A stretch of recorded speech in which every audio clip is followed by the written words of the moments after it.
Roughly 66 million years ago, our planet went through one of the most violent extinction events in history. In a flash, entire classes of species were wiped off the face of the Earth. But destruction always brings opportunity. While the majestic and horrifying dinosaurs vanished, they were replaced by creatures just as impressive, the mammals. The Great Extinction.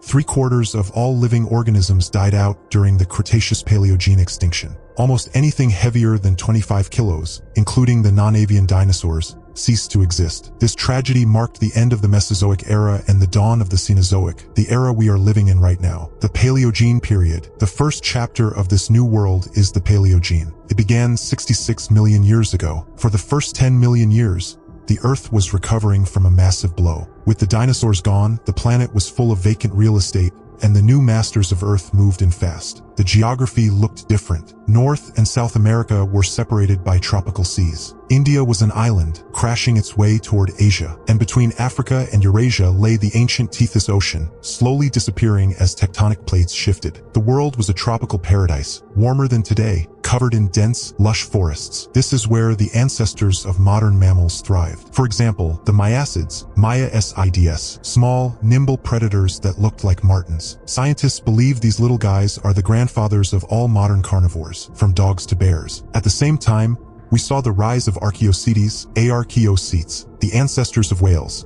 Back then, they looked like hippos and walked on land, but their bodies were already adapting for a life underwater. They were literally dipping their toes into the ocean for the first time. The Eocene period. Next came the Eocene, starting about 56 million years ago. By now, the continents were looking familiar. India finally smashed into Asia, crumpling the Earth to form the mighty Himalayas. Some animals looked familiar, but others were nightmares. Meet Andrewsarchus.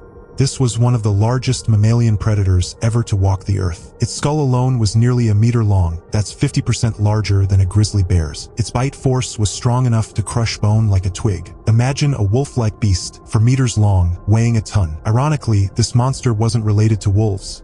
It was closer to sheep and hippos. It was an omnivore that would eat anything or anyone. The Oligocene period. Then came the Oligocene, starting around 34 million years ago. The party was over, global cooling began. Tropical forests turned into endless grasslands. Antarctica froze over, becoming the lifeless desert we know today. In North America, modern-day Colorado, the supervolcano La Garita exploded. It buried 30,000 square kilometers under hot ash. It was an apocalypse, but life found a way. This era gave us the true giants. Meet Paraceratherium, also known as Indricotherium. This beast was related to the rhino, but it was massive. For 0.8 meters tall at the shoulder, that's taller than an African elephant. A human would barely reach its knee. Weighing 20 tons, it was the largest land mammal of all time. Even the famous Brontosaurus only weighed about 15 tons. Sadly, these gentle giants vanished due to climate change and competition from new predators like the amphicyonids, better known as bear dogs. The entelodonts. Speaking of nightmares, we have to talk about the entelodonts. People call them hell pigs for a reason. Imagine a wild boar the size of a bull, with a mouth full of jagged teeth designed to crush bone. They were fast, heavy, and absolutely terrifying. If an entelodont was chasing you, you didn't stand a chance. The Neogene period. Around 23 million years ago, the Neogene period began. The Earth started to look like it does today. But the oceans? They were a horror show. This was the reign of Megalodon, a shark 15 meters long, weighing 35 tons. It was the ultimate killing machine. On land, our ancestors were starting to evolve.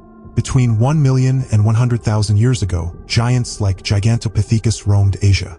These were real-life King Kongs, standing 3 meters tall and weighing 500 kilos. They were likely smart, used tools, and lived in caves. But as early humans spread, these giants faded away. The Quaternary and humans. Finally, we entered the Quaternary period, the age of humans. As our ancestors spread, the megafauna began to fall. In South America, the Megatherium, a giant ground sloth, was hunted to extinction. In Australia, the Diprotodon, a wombat the size of a hippo, vanished shortly after humans arrived. Was it hunting, climate change, or a mix of both? The debate continues. Conclusion. Today, Homo sapiens dominate the planet. But with great power comes great consequence. Greenhouse gases are rising. We are losing species every single day. Scientists are already warning us of a 6th mass extinction, and this time we are the asteroid. Will humanity stop before it's too late, or will nature preserve itself by removing us from the equation? Let us know what you think in the comments below. And if you enjoyed this journey through time, Smash that like button, it really helps the channel. Thanks for watching.